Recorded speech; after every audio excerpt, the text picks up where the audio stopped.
I'm not aware, John. All right. Well, go ahead and call the order the March 21st, 2022 meeting of the Parks, Recreation, Forestry Commission agenda. Matt, I presume you've taken attendance. Correct. Right. We'll move on to approval of minutes from last year or last meeting. Sorry. It feels like last year. It was like freezing 2 weeks ago. Yeah, I would entertain a motion to approve the minutes as submitted.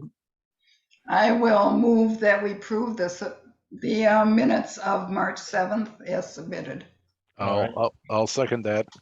All right, we have a first and second. Any corrections, additions, changes? All right, hearing none, all in favor, say aye. Aye. Aye. Opposed? All right, the minutes are submitted and approved. All right, our second item of agenda is a request by Kim Tobin for shelter refund, a reservation refund. Matt, you want to give us a little background on this one first? Our policies, which are in the next item, and these policies have been in place for a number of years before I or Rebecca were with the department. They require that any request for refund be made 60 days in advance of the date of reservation. Otherwise, we withhold the fee.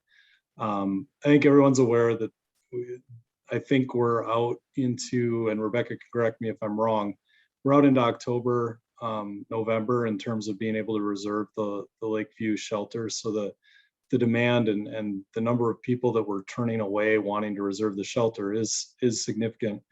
The applicant is on the call, and I'll be honest, Rebecca has been the one in communication on this request. So she's probably the better person to ask questions of, as well as the person who oversees the front office staff and deals with this on a more day-to-day basis than I do.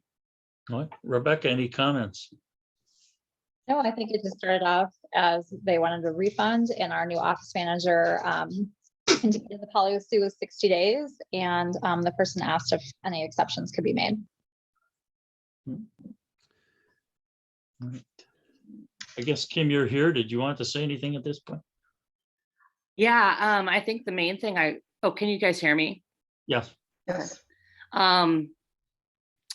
The information about the cancellation is visible once you have drilled down far into the reservation system.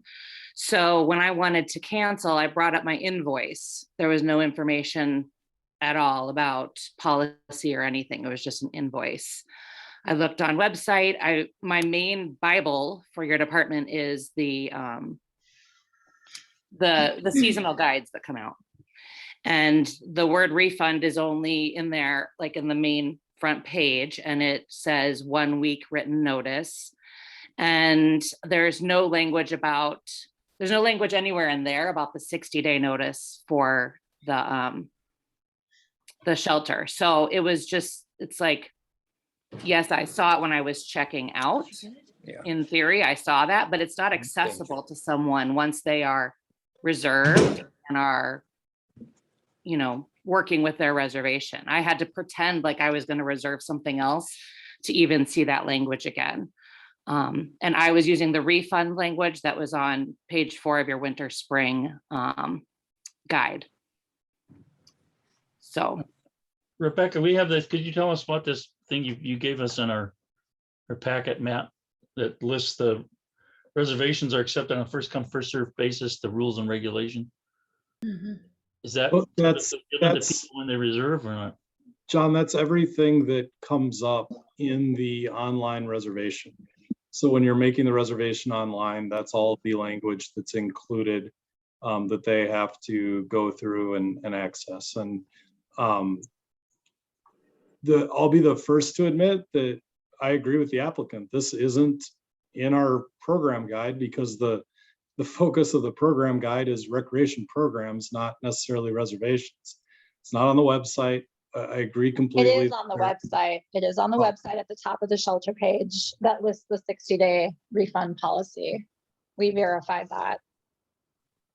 I think that the reality, and Rebecca can correct me if I'm wrong, is we don't get requests like this for shelter reservation refunds. It's very infrequent.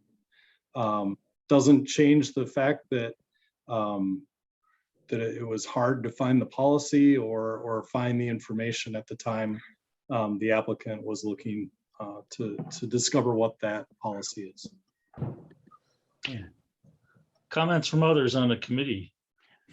I pretended to be Kim, and I went in to do a reservation at the Lakeview shelter and did not complete it, but I got pretty darn far into it with no mention of anything about refund policy or anything to sign off on. And I think that it would be best if we could have that more readily, well, more of an in-your-face type deal, so someone has to really understand what they're signing up for in advance.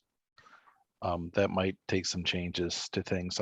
I also looked online for rental agreements.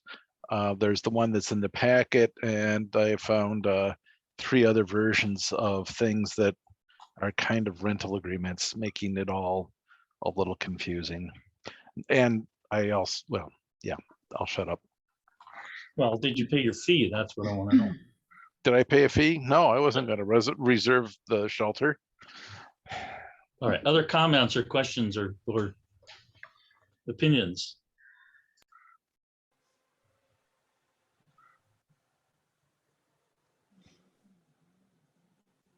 Oh, don't all talk at once, please. I have one more thing to say.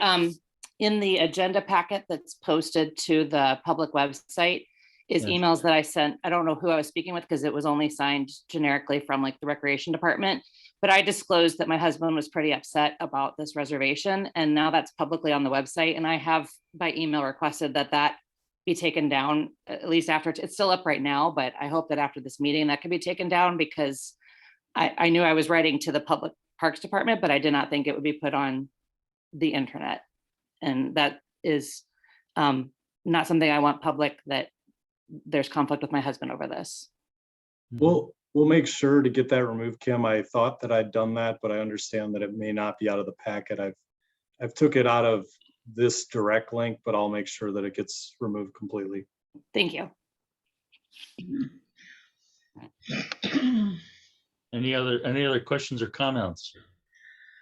I guess the only other thing I'll say is that when I did put in the request, it was 45 days in advance. And at that time, when I put in the request, the system was taking reservations still for the date that I'm requesting to cancel.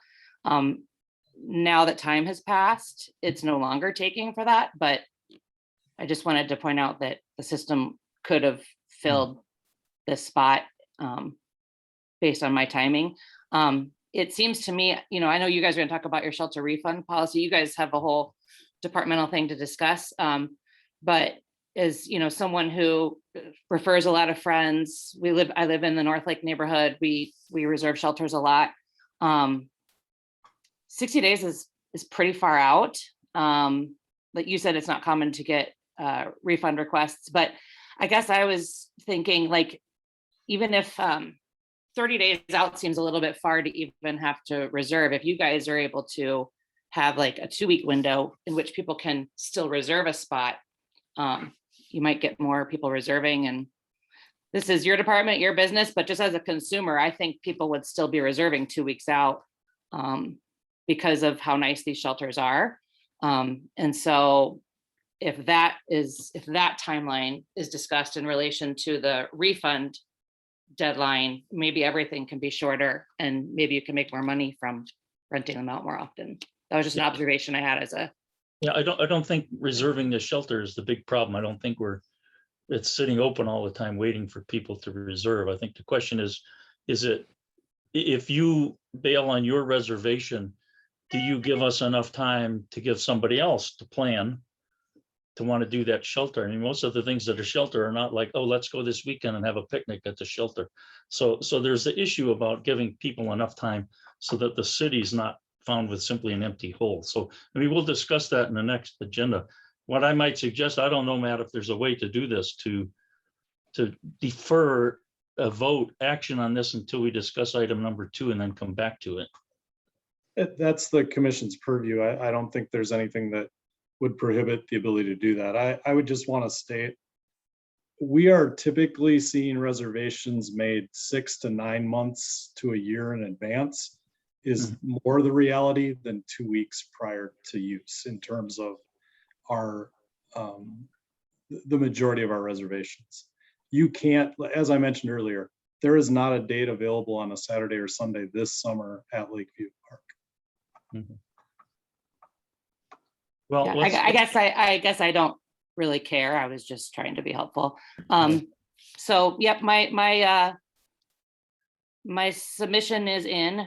Should I stay on the meeting or should I, I mean, honestly, this has just been more frustrating than I feel like it should be. I had to get coverage for putting my kids to bed to attend this meeting.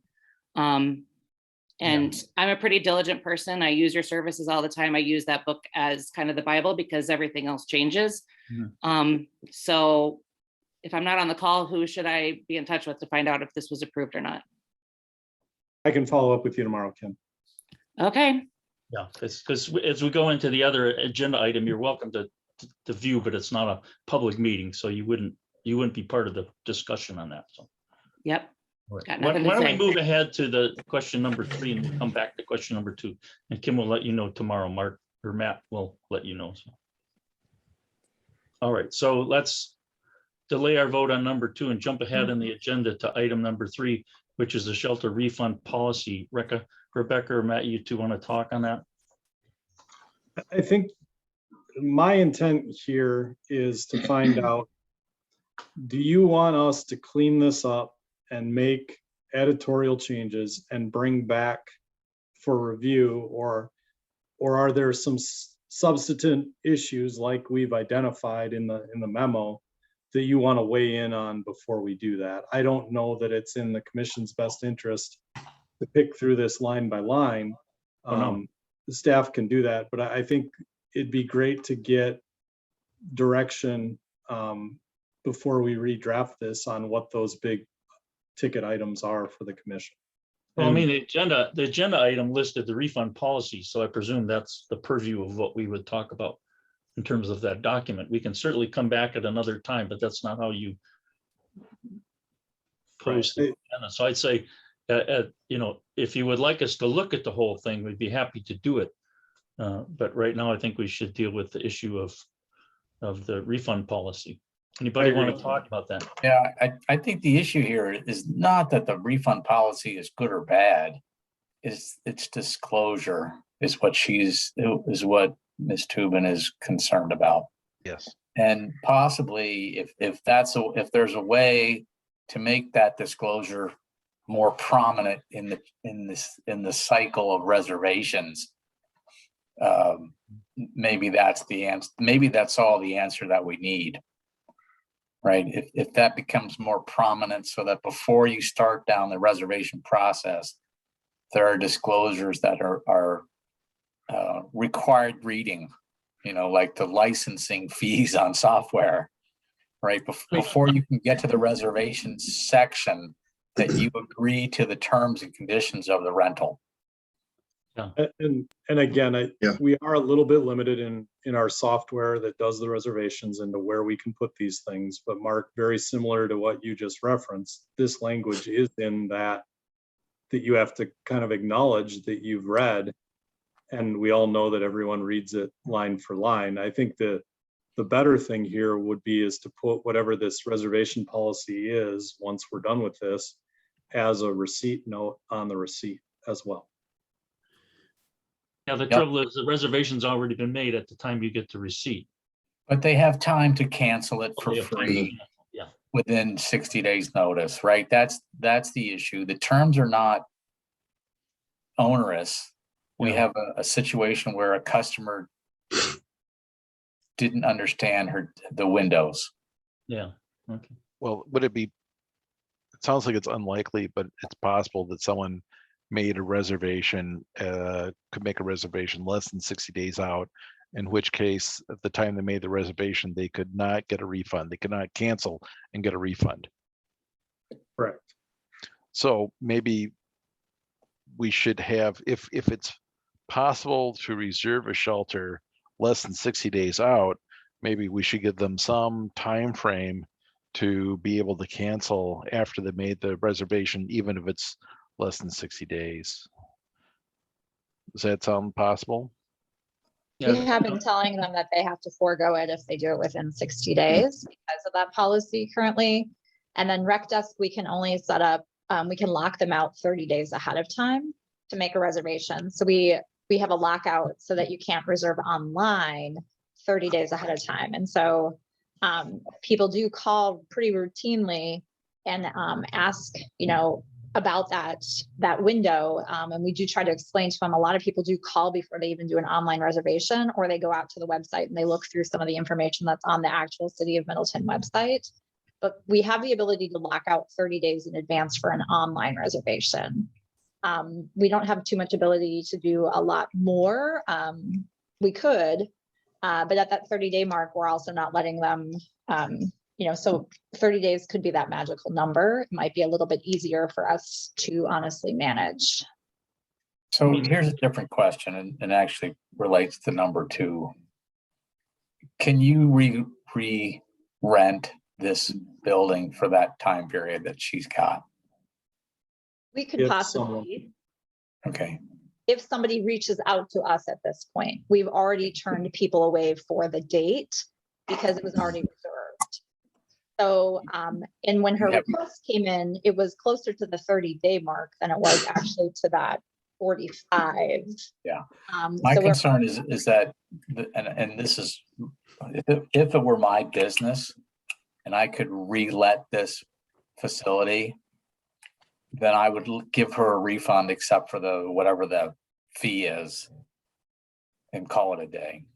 And that's how Obrick does it. If you want to cancel and they're able to let that reservation out to someone else, then they will refund you, even though you're past that date.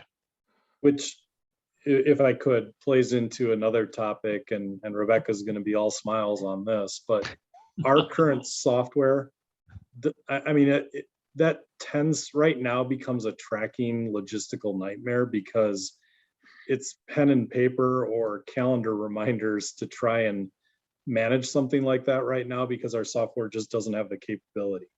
One of the things that we're going to do after we get through our busy season here is look at what other software programs are out there and determine, is there a solution we want to move forward in putting a budget request for 2023 for a new registration reservation software? Because in all honesty, the phone calls don't stop. There are so many of these rec software companies right now. I feel like I get a couple calls a week from these different companies. So we're going to go out. It's been a long time. We're going to look at what's out on the market, see if there's a better product that can handle some of these things. But my concern right now is that we would have to develop a system to track something like that. I think the issue is going to be, how often is this going to happen? Yeah. If these shelters are so far, so I will give you my own personal experience, right? We booked stuff in November for graduation, and they were getting booked up. So I'm just wondering what is the likelihood of a shelter being available inside 30 days that you would have to manually track something? My sense is that it's really small. It is a little tricky though, because once I cancel it in the software, right, so she's charged it on a card. So now I've canceled it and it's going to refund back. It's not necessarily going to hold it anywhere. And I have to cancel it in order to open the space up, if that makes sense. What So was there the is a little bit of logistical nightmare with keeping track of it. So, and you're right though, it doesn't happen very often, but I don't want to also miss track of Miss Tobin's money because I've been hanging on trying to figure out how to make it work too. So, and I'm in agreement that 60 days is a long time. I think 30 days is much more practical. 2 weeks, no, there's too much for us to manage in 2 weeks. Yeah, can I get back to a little more esoteric issues here, perhaps, about instead of credit cards is why do you close things out and let people reserve up to 30 days when the policy is 60 days on the refund. Don't you think they should coincide and link with one another? Like at the point when you can't get a refund, that's also the point you can't go on the line and reserve it, so you don't run into that problem. Yes. I mean, my personal feeling is I would, if you wanted to change anything on those rules, I'd say, put it at 30 days and make that all coincide with one another, because 60 days does seem a lot. And some of this, John, is the classic, we've always done it this way. No one knows why, but this is how we've always done it. And it's as good a time as any to look at this and look at what makes sense for our current situation. Yeah. I mean, how do others feel about 30 as opposed to 60 days on it? I agree with you, John. I think 60 days is way too much. I think 30 days is better. Yeah. Mhm. I think people, well, my preference would be 45 to split the difference, because there's always that, we have the luxury of having high demand now. What happens if things don't stay that way? I think you want some certainty as to, what people are committing themselves to. Is Kim within 45 days? I'm sorry, say that again. Yeah, I was talking to Rebecca, I guess, with Kim Tobin's reservation. She still have. She did not have 45-day notice. She had something over 30, but not 45. Well, let's hear some back and forth on 30 as opposed to 45. Well, I will agree with 45. I think that's, I think that would be appropriate. If I was reserving the shelter, 45 would be fine with me. 60 seems to be too much. But it says in this, in the facility reservation, only in this agreement that you put in the packet, right in the first section, section A, it gives the whole policy. Now, Yeah. like several of you did, you went in and tried to get a reservation. I didn't do that, so I don't know where this document fits in the reservation process. But It's the document after you- itself is just, it's right there. So all of that is after you've selected your facility and your date and your time and you've entered your information. I'm not sure if it's before or after the pay portion, but it's towards the end of the process that you see all the policies very similar to probably a lot of online consents you have to give when purchasing something or reserving something. Well, I'm thinking about like when I make a hotel room reservation, right? I get the confirmation, before I pay. I get the confirmation of my reservation, and in that, right before you push the the payment button, there's the cancellation policy. So it's not like it's is a 60, well, no matter what the dates are, is it gonna matter? Is it gonna like somebody's gonna look at that? Oh, it's 60 days. I'm not gonna reserve this. Or is it just They know it up front at least. Yeah. Yeah, it's because I think it's important, because I was on the website too, and I think it's important to put that right up in in the information about it can be reserved a year out, right at the onset. But in terms of like notifying what the cancellation policy is, I don't see a problem with it being right before you check out. I think we need to do a little better job with that. Matt, Well, you said we don't do too many of these. So how big a issue is this? How many people do you think are going to be canceling these? And what's the downside in terms of having to cancel a few more?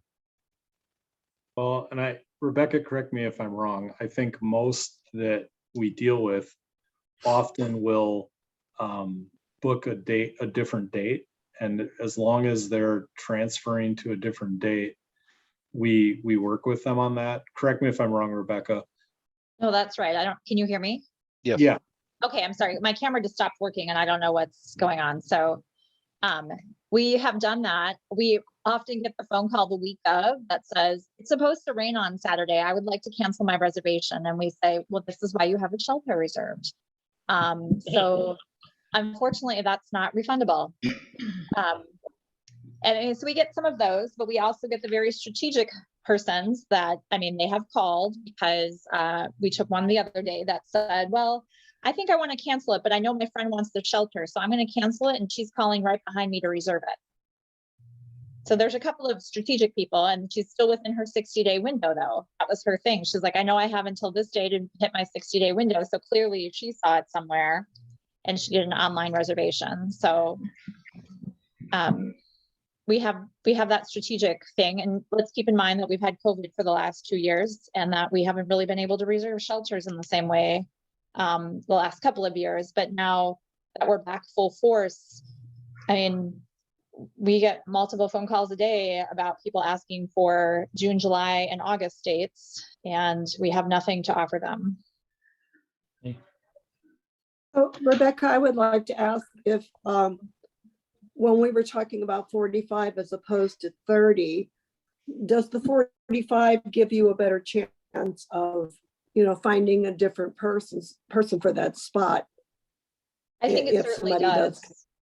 I think that's a great point, but it does give us more opportunity for that.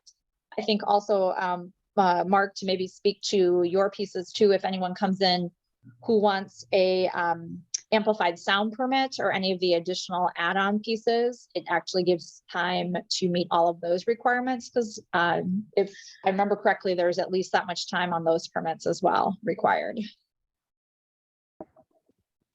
Well, a couple things are, you admit that you have software that doesn't do the best stuff you want it to do. You need to be looking for new software.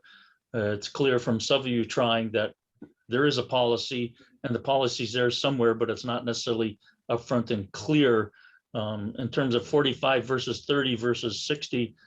Matt, you asked about the rest of this document. What I would propose is we take a motion on Kim Tobin's request and then send it back to you to come up with a revised version of this whole document, the policies, while you're looking for software, and let us go through the whole thing instead of micromanaging the one particular item on there. I mean, there seems to be enough confusion. I would make a motion to say we do a one-time refund on this particular reservation, and that we come back and explore and look at the whole policy issue at the next meeting or future meeting. I'll second that motion. All right, I have a second to that motion. Discussion of that motion. Yeah, John, I'd like to offer an amendment to your motion and say that it would be contingent upon re-renting that facility. Well, we've already killed several days of her ability to re-rent it by refusing to do the cancellation. So I don't think that's appropriate in this case. The offer was still made to John to amend this motion. And I seconded it. Well, given the second's not going to, I won't accept the motion then for the amendment. Well, how many days do we have? I don't, what is the 30 date? days left, right?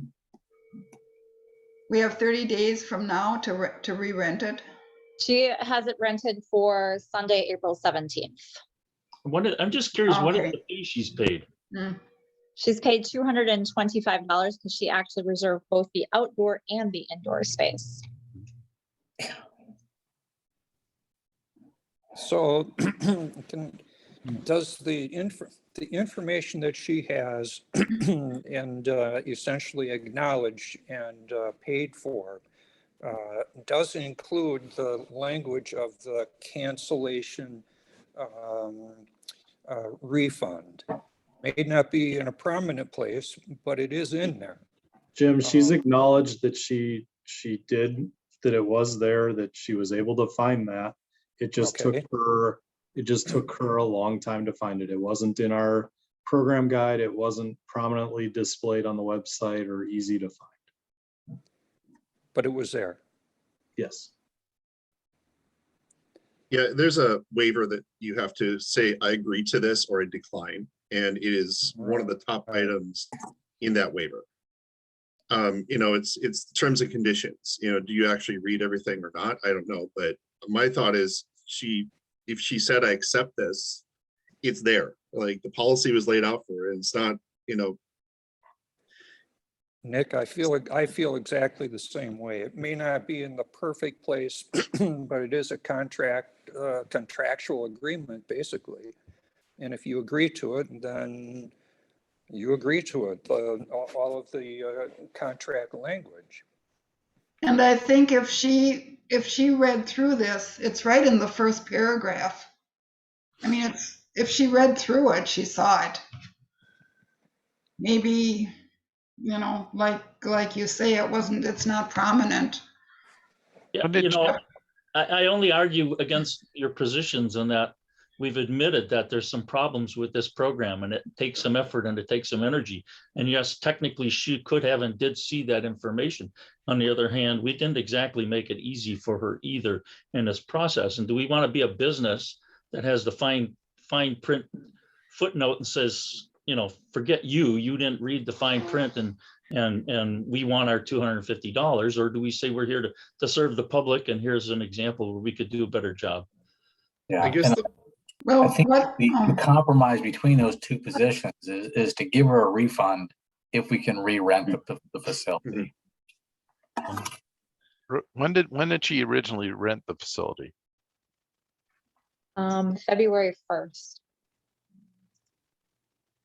And just so everyone's aware, that date is a significant religious holiday for a certain religion. I don't know if that plays into the likelihood of being able to re-reserve it or not.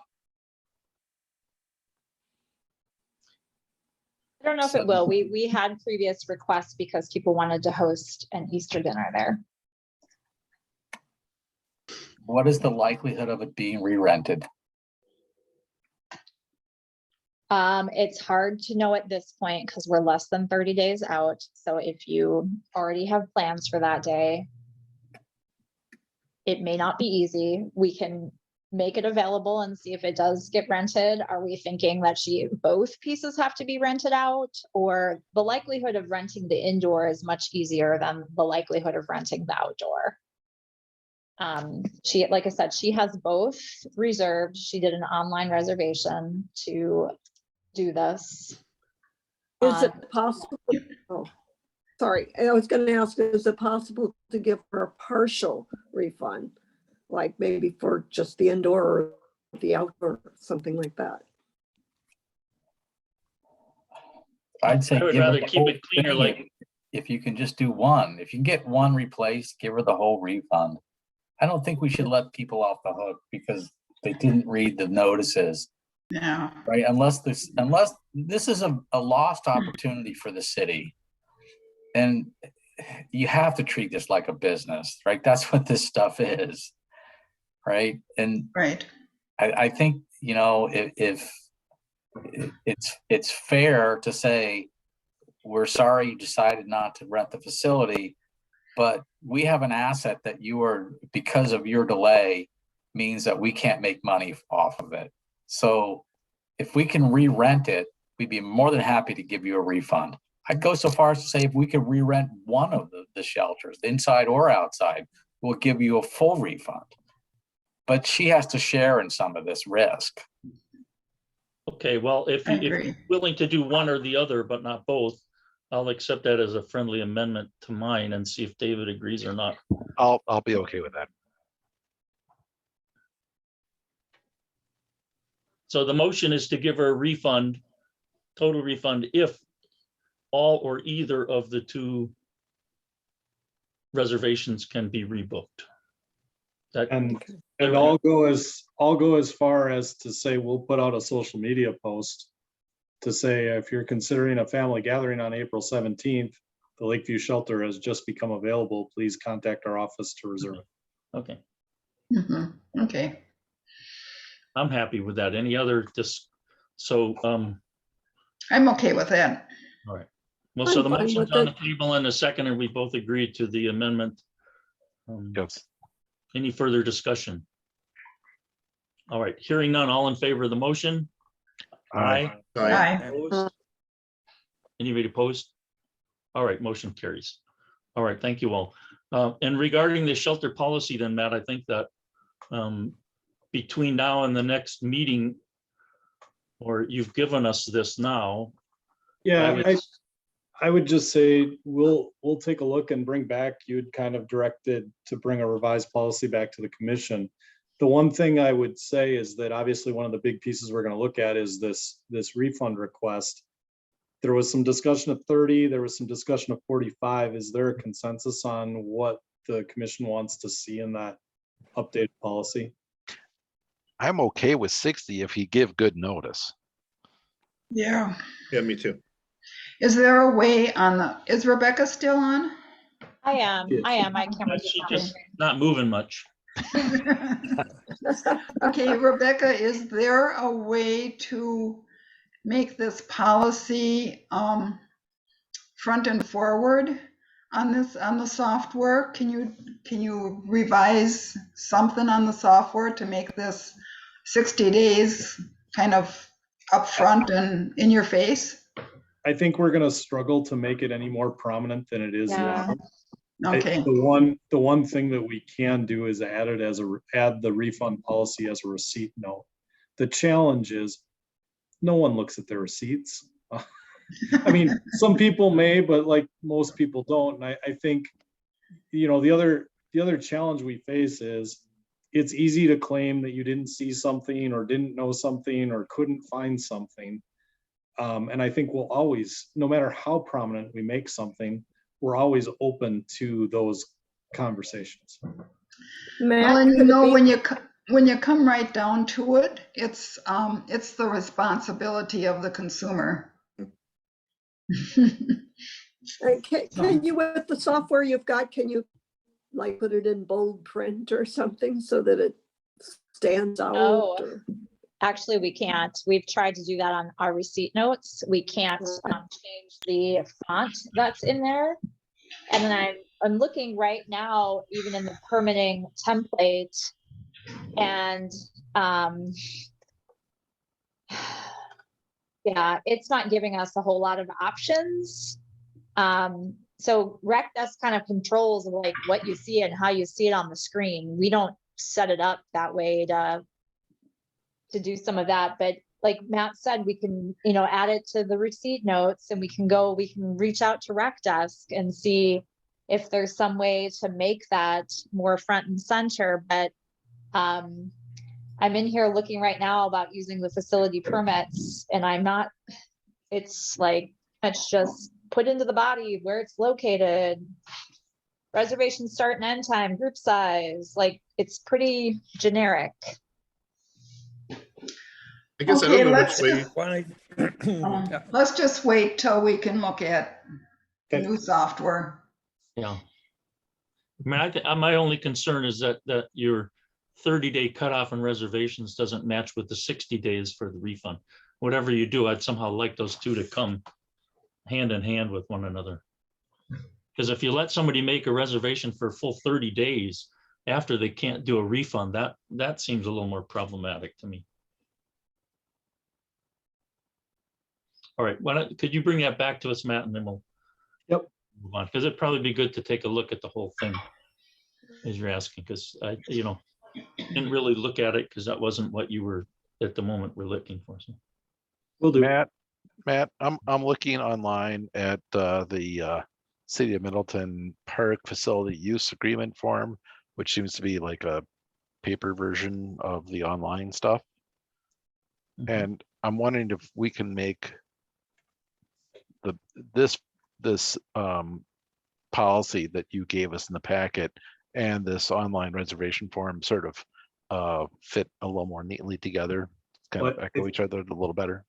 I think one of the discussions we need to have at the staff level is if the paper copy needs to exist any further, because we haven't had a paper reservation form that I'm aware of over the past 2 years. Yeah, it's just when they come in for the nonprofit, we do not let them do that online. We make them fill out a form and verify their nonprofit status. But So that's a large portion of it. And unfortunately, we can't put that form in the Rec Desk like we would like to. Okay. If we have a form, we'll make sure that the policies match and align. okay. All right. Well, let's move on to item number 4 then, Baskerville Playground. I did receive 2 proposals, and I'm going to share those with you now. One came in Sunday night and one came in this afternoon. So they're hot off the press, but I will pull up and let you view them. So there are 2 from Boland Recreation. Boland provided the equipment that we did most recently at Woodside Heights Park and did the playground replacement there in 2018.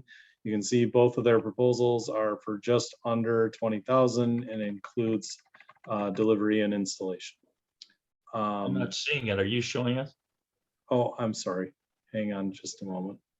Yeah, I'm still seeing your agenda. All I'm having to share the right screen.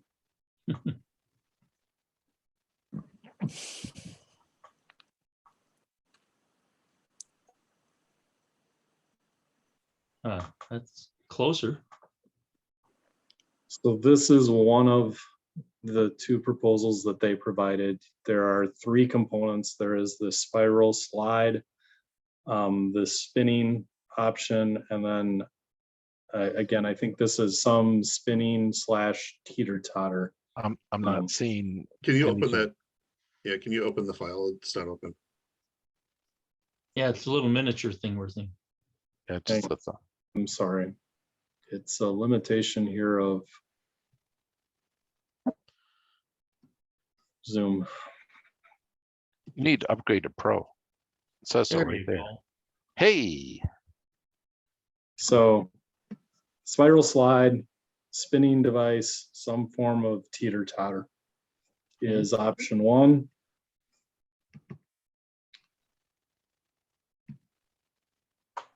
Do you now see an orange slide, or do I need to reshare this No, we're screen? still seeing option 1. Thank you. So this is their second option. You see a smaller slide, more kind of traditional teeter-totter type structure, a sit and spin. Looks like a 4-wheeler type spring rider and an interactive panel. So that would be option 2 from Boland Recreation. Then we have another proposal from Lee Rec. Lee Rec has done, the most recent one they did for us was Parisi Park. And their proposal is coming right up.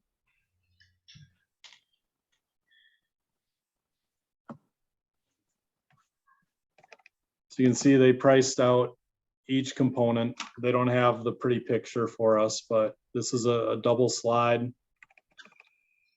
This is the inclusive spinner that is kind of the modern day merry-go-round that looks a lot different than the ones we played on as kids. Yeah. This is a 2-seat rocker, so kind of that teeter-totter option. And then this is an independent spinner. The total is again just under 20,000. Happy to answer questions or re-show anyone that you're interested in. Well, Matt, am I seeing that the double slide is $5,400 and that the other one, the spinner, is $7,100? Yep. Yikes. Oh yeah, these 4 components total installed $19,994. and what were the other 2 bids cost wise? They were, hang on just a moment. We're within dollars of each other. The one proposal that was the more red slide was 19,886, and the orange version was 19,879. So they're literally within less than $100 of each other, the proposals. So it ultimately comes down to, I think, what you like better. You know, personally, I look at this last one. I like those toys much better than what I see in the others. Yeah, it's Yeah, not the I do spiral too. slide, but that kind of gooby looking merry-go-round thing is just detracted me from the last time. Yeah. And this seems to have more interactive things to it. You know, the one thing had a bunch of sort of static things, but So I'll also share that this Volta inclusive spinner, can you still see that? yeah, Yes. That is a very popular item. You'll also note the word inclusive. So it does meet ADA guidelines in terms of being a compliant playground apparatus. So I think anytime that we can look at adding play value that's also inclusive or for all abilities is a win. I would agree with that statement that you just made, Matt, but the park itself, you know, it doesn't have a sidewalk on Baskerville. You know, so if you're coming up across from where I am or up Century, there's no sidewalk there. And it's not a very accessible playground. Agree completely. but at least the toy will be accepted. Yeah. I think you have two different issues here, right? The first Right. is And is there room for those 4 toys on the playground? There are. Okay. They've So- looked at it and so the issue is, do you have money in the budget to make this more accessible? Forget about the toys, right? so what I will say is we had $40,000 in the playground replacement plan for this year for Stonefield Park, and we've delayed the next few years, pushed them each back a year to move Baskerville up was kind of the intent of our last meeting. Mhm. Is there additional funding to look at how to make that playground accessible? Yes. But I would first like to have a conversation with our public works staff and ensure that there are grades and other issues of compliance that we can meet before telling you that we can put a sidewalk in that's going to make this playground ADA compliant. But I do agree that we have an issue on our hands that if we are going to put new equipment at this site, we've got to find a way to make it accessible. So I'll make a motion to move forward with Lee Enterprises proposal there. Just some history for those of you who haven't been on the committee that long. Lee has a track record of providing, I think, the majority of our playground equipment. Not necessarily recently, but the majority of the playground equipment that we've placed since I've been on the council, so 12 years, has been provided by Lee. And this is the third one. This is the Lee proposal. This one that's up in front of you is the Yeah, LEAP. yeah. All right, we have a motion. Do we have a second? I'll second that. All right, we have a second discussion on that. Is there, I'm sorry, I don't remember, is there a slide at that location at this point, at this time? Yeah, it's There a is- spiral slide, kind of like what we It's saw one of on the other one. And just from a parent's perspective, the age group of kids that go to this playground are all mostly under the age of 7. Having taken 2 kids that are 18 months old, learning how to walk and wanting to climb up that slide, I cannot tell you how many times I saw a kid fall. So we're always like putting our hands up underneath their butts. I like the lower slide because it's much more accessible for that young, really young age that will be using that park a lot. And if you think about the older kids in this neighborhood, parents are probably more comfortable with them and a friend or an older sibling going down to Orchid Heights. Yep. Where you do have the more challenging and older age play equipment in place. Matt, on the ball, with our ball diamonds, if we have a certain number that are ADA compliant, we don't need to have, am I incorrect?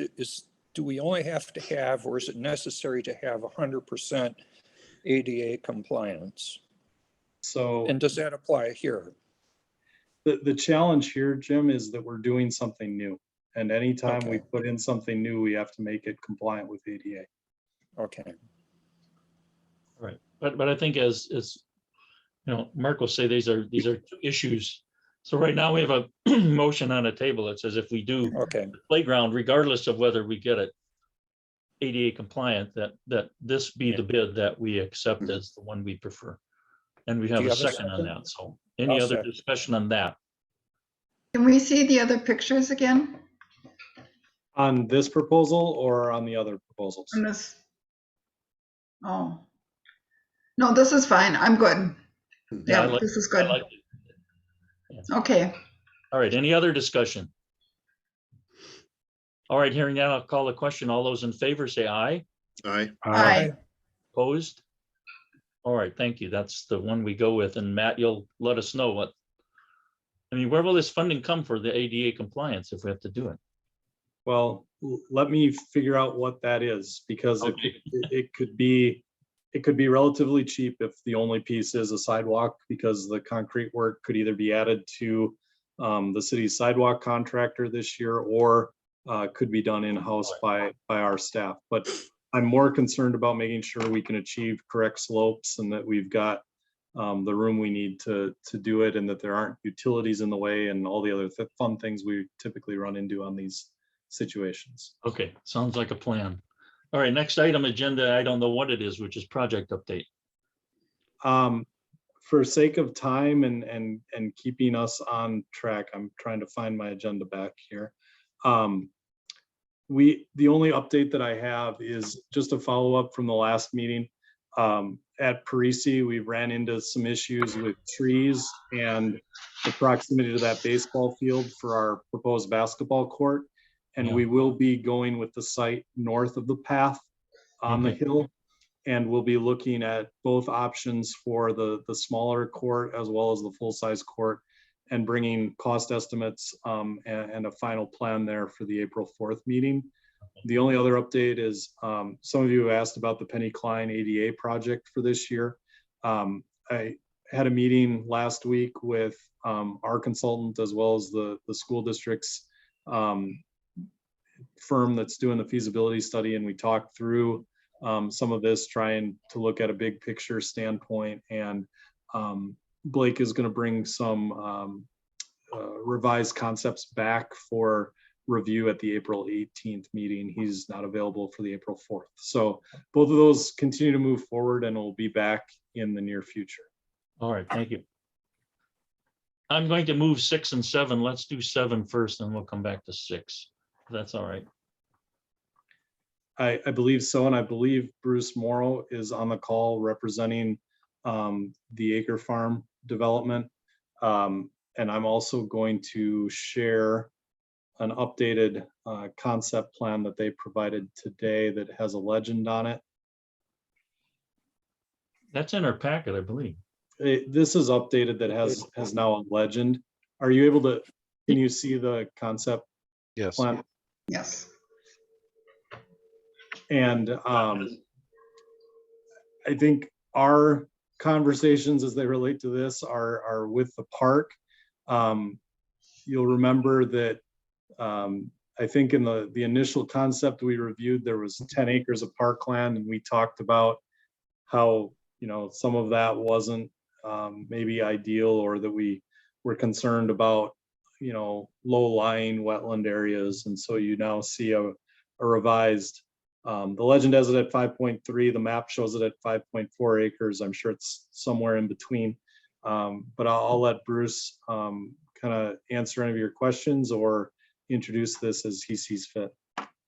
Yeah, thanks for having us. I'm sorry we have some other people who might be joining us. We are also scheduled for the sustainability meeting at the same time right now and they're running late and long.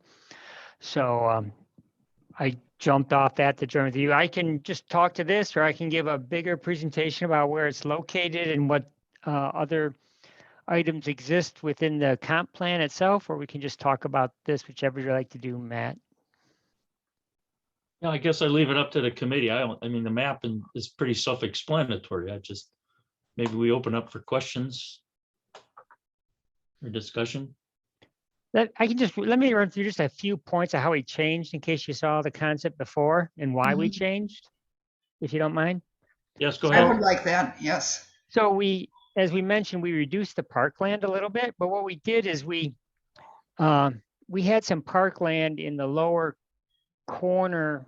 I can't show. Is there any way I can? I can't show anything, but you'll see where it says 4.2 acres, the apartment complex, and off in that corner where there's a greenway through there, we had a park on this little corner of the part of the site before. Yeah, up a little bit more. Yeah, right there, there's a park. We're kind of off to the side, but it was really steep land through there. And you guys said you didn't want steep land, and you also didn't want trails in the back. So we got rid of the backside trails, moved them more into the central part of the development. And that ridge area we thought was too steep for your use to get the size you wanted. We couldn't get a big enough size. We were told you wanted a 3-acre minimum size. So what we did is take some of that acreage and moved it into a bigger spot that's a nice prominent spot where that 5.4 acre park is. So it's centrally located. It's still higher on the hill. So you got some good views. It's a relatively flat area, as you can see from the contours. It's rolling hills anyways. So it gives you a better parkland for usable space, we thought. So that's why we moved it to that area. The area at the south was all wetland and not usable. We found there's wetland there, so that wasn't usable anyways for your park. And then we've interconnected it with all the greenways. The blue lines are proposed trail areas. Our stormwater would run through the greenways, not to the park, but would be our stormway areas and connection point. So kind of dual purpose. So those are just some highlights that I wanted to point out of why we changed, how it changed from before. Well, personally, I sort of like the large area because it allows you to do a number of things in there that maintain some cohesiveness instead of being little smaller parts scattered around. So, questions, comments? Matt, Matt, can you scroll up a touch? Just scroll up.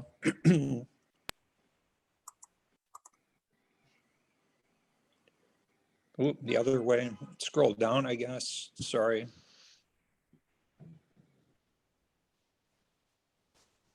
There.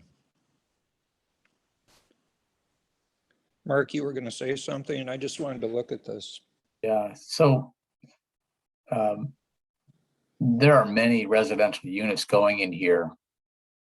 What is the required by ordinance number of acres of parkland as defined by the ordinance, considering the number of residential units that you have in here? So bear with me on this chart, Mark, but I anticipated the question, and Daphne from the planning staff has kind of prepared this chart that I'll try and explain. So you have each of the neighborhoods, the number of dwelling units proposed, the projected population of that subdivision, how many acres it would take to maintain our lofty goal of 15 acres per 1,000 residents, what the required dedication would be based on the ordinance. So this is that column, Mark. So the acre by ordinance would be proposed, they would be required for 21.6 acres of parkland.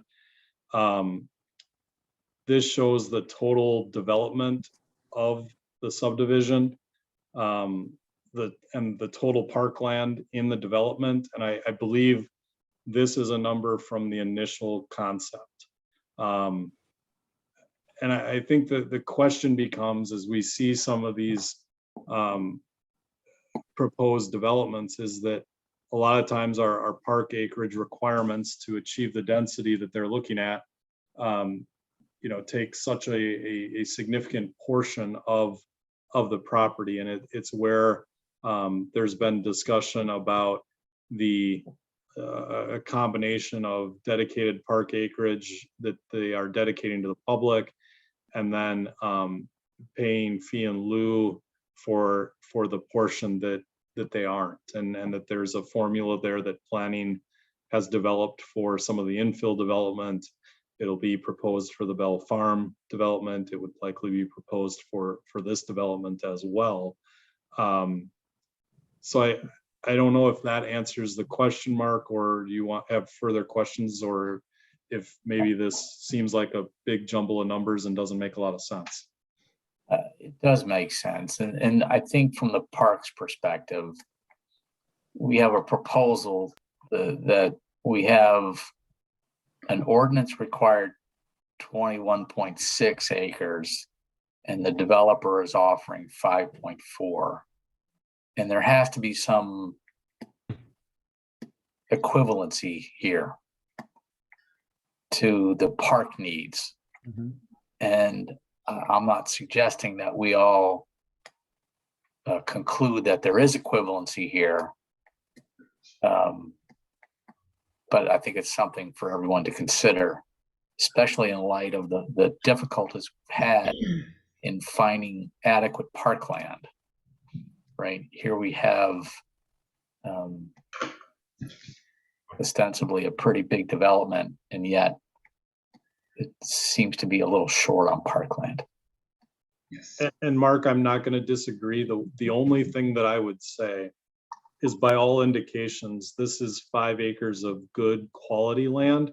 Not saying that it takes, there has to, I mean, in so many situations we've accepted or been required or have inherited land that we know is going to be problematic in how we develop it, and the cost of developing it is greater than suitable land. So I'm excited that we do have 5 what appear to be really good developable acres here.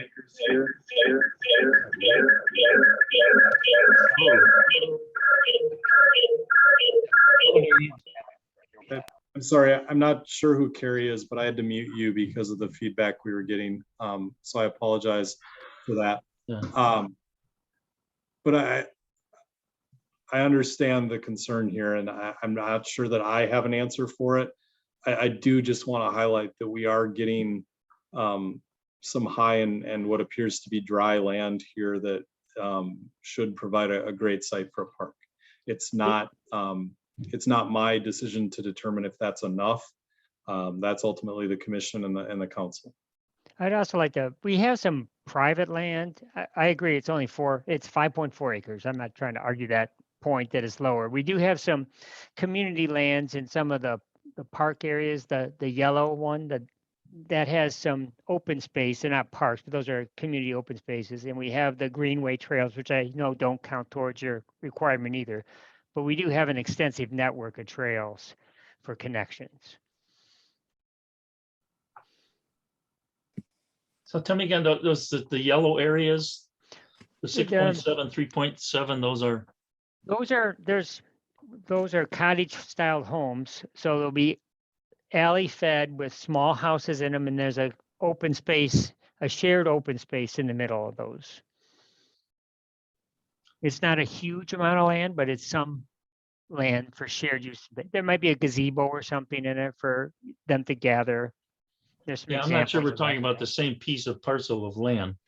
that. When you said yellow, there's bright yellow, and then there's bright yellow. The Okay. bright yellow ones. All right, because I guess I didn't see any plats on them at all, so I didn't. No, because we got to figure out how to lay those out right now. Those are just generic holders, or there'll be a layout that's assigned to those. They're small lots, very small lots.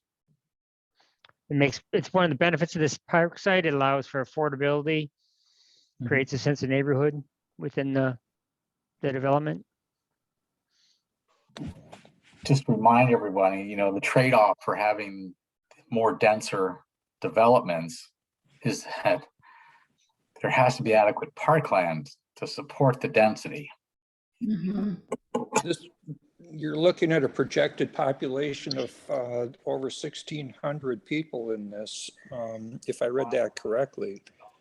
That's a lot of people for a 5.4 acre park.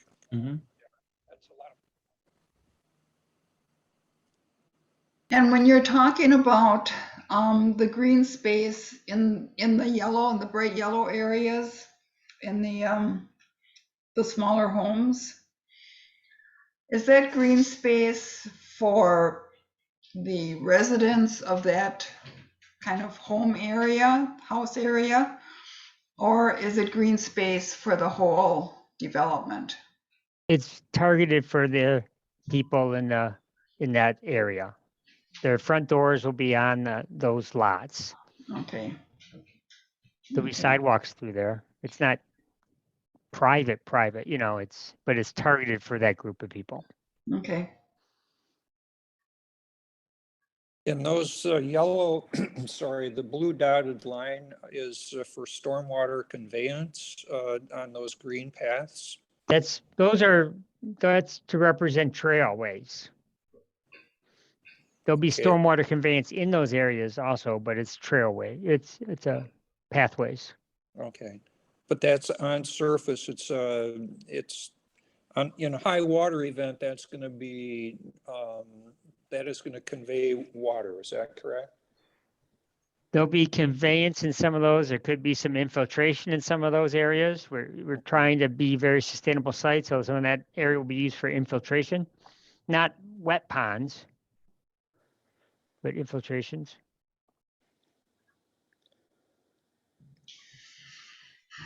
I personally would that's- like to see a little more park area. Yeah, I think it would be good if we could get maybe a couple small parks more to the east. I don't know where we could fit those in, but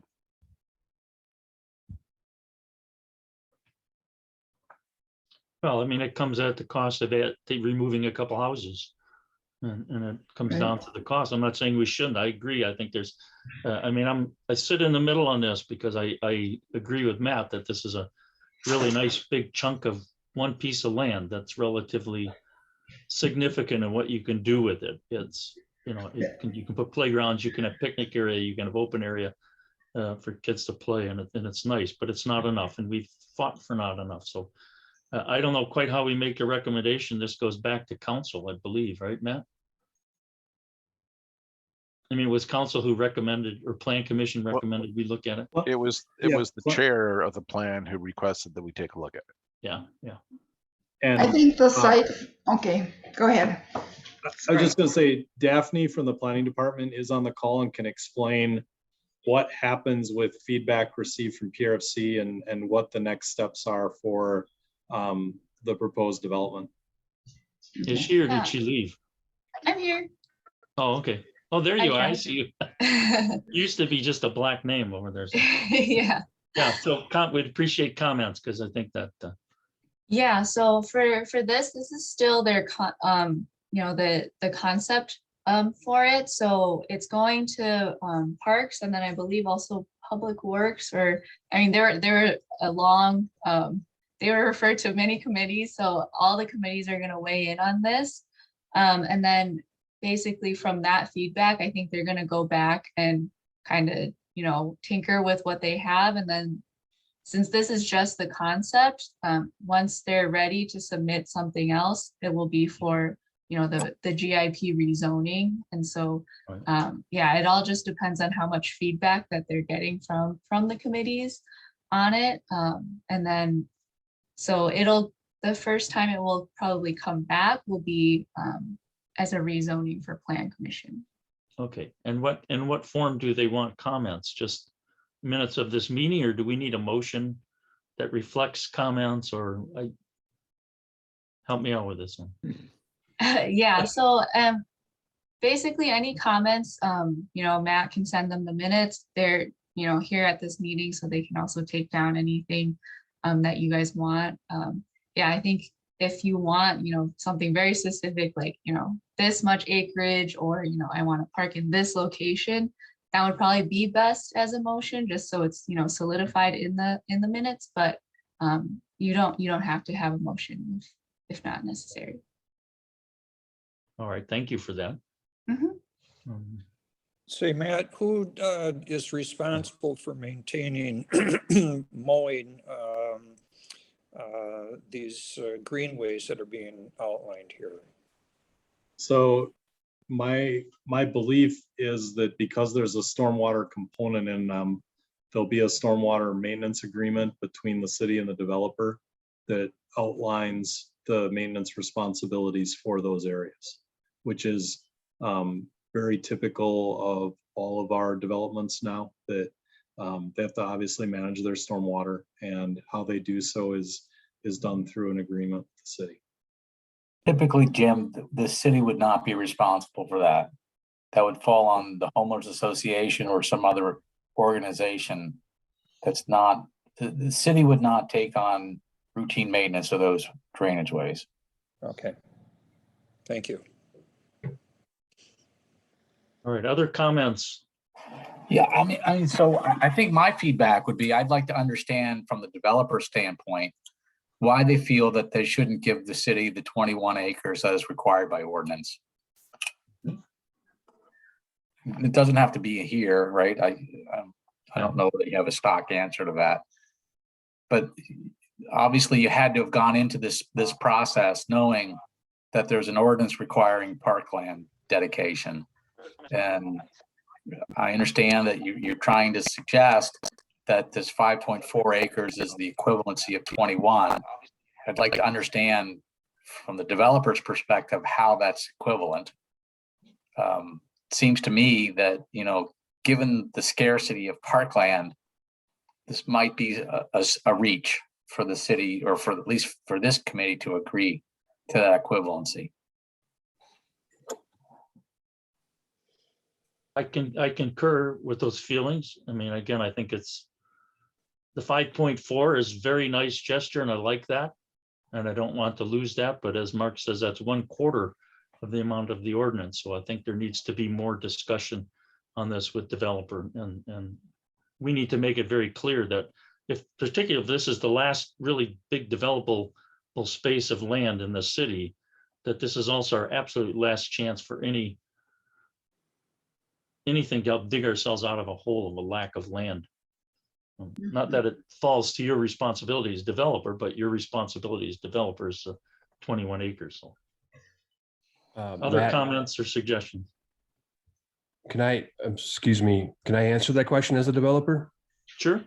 I'm sorry for being late. We were at another committee meeting across the hall, probably. This is an initial concept. We had talked to staff about what they thought you'd be looking for. And this is kind of just how it developed. There was no specific reason that we're trying to avoid 21 acres or anything like that. So we'll take another look at it. If you want more greater land, we'll definitely take a look at that. We just wanted to get your comments tonight, and that's why we're here, basically. Okay. I think the comment, you missed a part of it, is that the 5.4 acres that's there is very nice to have that all in one spot and have it very usable sort of land. And so that part is appreciated and well thought out, but it's a very large number of people. And so we do want you to at least go back and look and think about that question, the issue about. Absolutely happy to do that. Acreage. The other question that I would have. Yeah. Well, I'm sorry, Matt, go ahead. I just want to ask the commission, and I'm not trying to blame anybody. I think this is a good discussion and it's a good topic, but we need to be consistent in how we apply this to all development, because that's where we get in trouble when we're not consistent with one developer to the next. And I'm not sure that has, and at no fault of anyone, it's strange that we're having all this proposed development after years of not seeing subdivisions. We've got a couple in the discussion, and my challenge to the commission is to just make sure that we're consistent from one applicant to the next in what we're asking them to do. And maybe I need to do a better job of that, as well as from a staff perspective. Well, to what extent are you thinking we're inconsistent? That would be helpful to know, because I don't think we get one of these every week coming through the committee. There's another proposed development that's going through various approvals right now that hasn't been required to meet the ordinance standard for park dedication. Okay. Now, it's not finally approved, and maybe that discussion's yet to come, but that hasn't been a question asked of them. No, it seems though we deal with the issue of that some of them don't want to give the land and they give the money, and we have problems with that, but that's out of our hands as well. And I think the particular issue you're talking about, that's part of how that's working around. And all I'm saying from a staff standpoint is it's hard for me to expect one developer to do more than another developer, or for any staff to do more than what we've asked of another developer. Okay. Right, I agree. And I don't think we're asking for each development to be equal. I think what we're asking for is that there is some equity here, right? Or equivalency. Yeah. And so I think the committee needs to understand the rationale behind the offering, because it is clearly contrary to the ordinance requirements. I'm not suggesting that we're, Solomon here, but I think we need to get on board with the rationale behind the offering. And just looking at this, I'm not there. And just so that everyone's aware of the initial concept, it may have only been provided to staff. Bruce or Chad, correct me if I'm wrong, that might have just been a staff review, and it had a lot of land that I wouldn't have felt comfortable with managing as public park. It was kind of down here in this high terrain area where it, I didn't see the value in it. So their initial proposal that they brought to staff, I believe, was somewhere around 10 acres of parkland.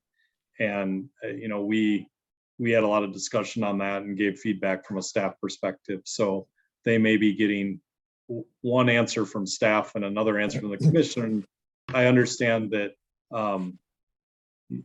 there's still value in this discussion the commission's having. And I think it is productive because, as some of you referenced, we only get one shot at this, and you can't come back after it's approved and say we want more parking.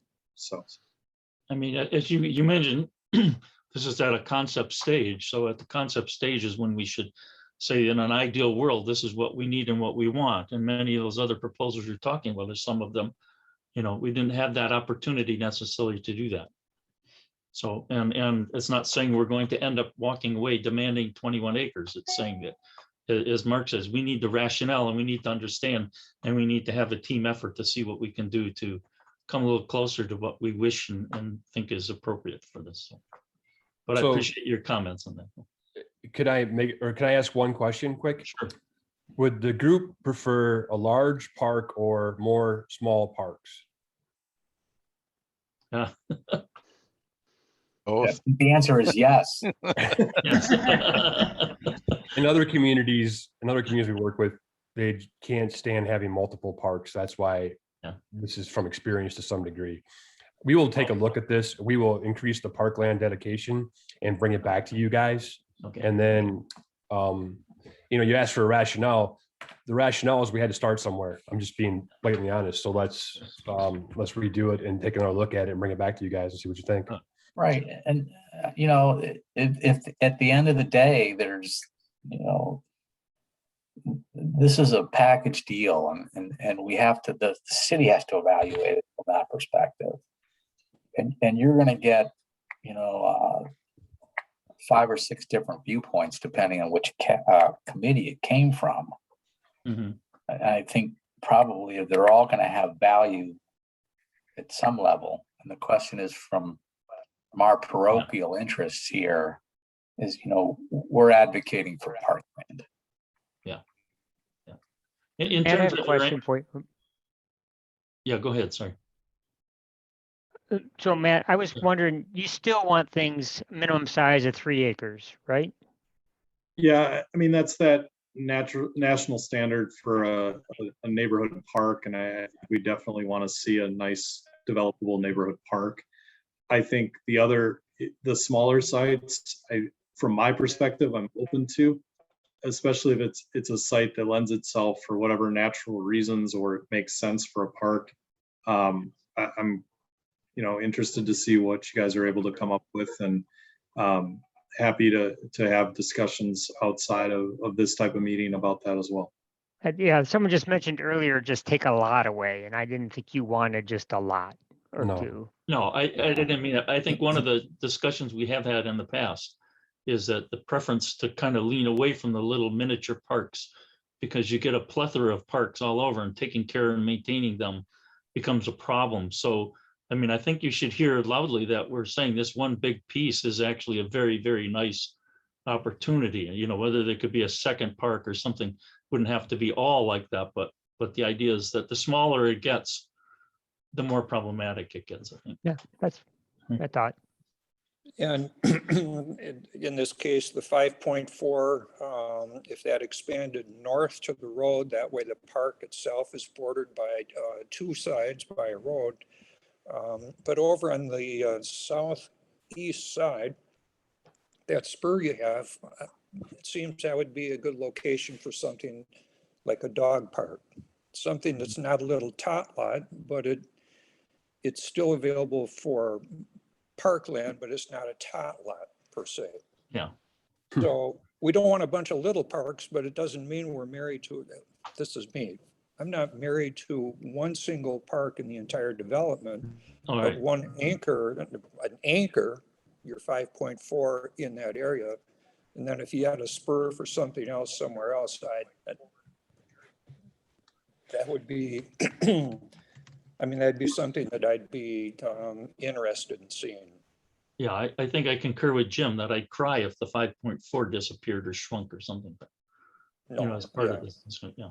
If I could just, as far as rationale is concerned, this is, we started with, let's not take the park into the less desirable pieces of land in the neighborhood. Let's put it right in the best dang spot in the whole neighborhood. That was our rationale.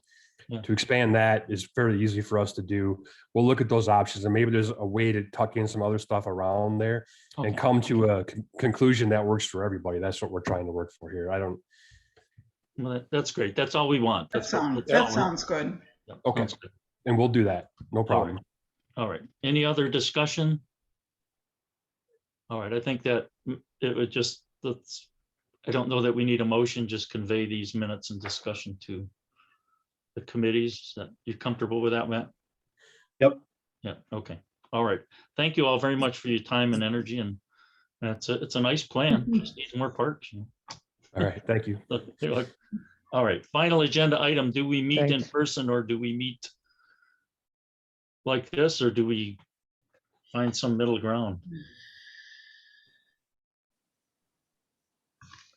Matt, what's everybody else doing in this city? So the council provided direction at their last meeting for the council to meet again in person, I believe, starting April 18th. They provided no direction to committees. The issue at hand is the discussion twofold for committee members that don't feel comfortable meeting in person, or members of the public that don't feel comfortable meeting in person. This discussion of hybrid meeting, and the council chambers is not going to be set up for that. They have equipment on order, there's supply chain issues, and so the council is going to have a significant challenge in trying to meet via hybrid. Conference room B, which we've met in before, is set up, and we've had, you know, prior to things getting more restrictive, we were able to meet in that area and have a hybrid meeting where people that could join by Zoom or they could be in person. There's also an ongoing discussion from a legal standpoint of the hybrid meeting format of what constitutes a quorum and how many people need to be in person. And I think they're trying to work through that with the attorneys, and there'll probably be further clarification on that coming up at the next council meeting, the first meeting in April. But the ability exists for us to meet hybrid. And I'm open to that. If the committee is, it really, the challenge is to run a hybrid meeting, the staff person has to be in the building. Everyone else could be at home and you could have the ability to meet in person. I know the other challenge facing us here is that the committee is going to change here sooner than later with reappointments and a lot of change to come in the coming months. So I welcome your thoughts and discussion on the topic. I would suggest that you postpone this discussion until sometime in May for exactly those reasons. Yeah, that little room, the conference room B, you may be able to do it virtual, but that's a tiny little room and it feels like you're shoving yourself into the most dangerous space in the building. And I don't want to be there. I mean, I feel we've done pretty well with the Zoom meeting so far. And, you know, and I'd say, I agree with Mark. Let's wait until we've got better options. Other comments? I'll agree with Mark, but you know, if I had my druthers, we would be in conference room B. But I think that Mark makes a good point. Okay. Other comments? And in defense of where I'm usually at on Monday nights, Commission on Youth meets opposite of you. So we need a space to meet as well. So, And sustainability meets on Mondays, and that this is going to become a problem too, is everybody's going to be clamoring for conference room B once people want to start meeting again using the hybrid technology, and staff will have to figure out how that schedule is going to work. Well, you can argue against me, but I think there's strong rationale to keep doing what we're doing for the foreseeable future.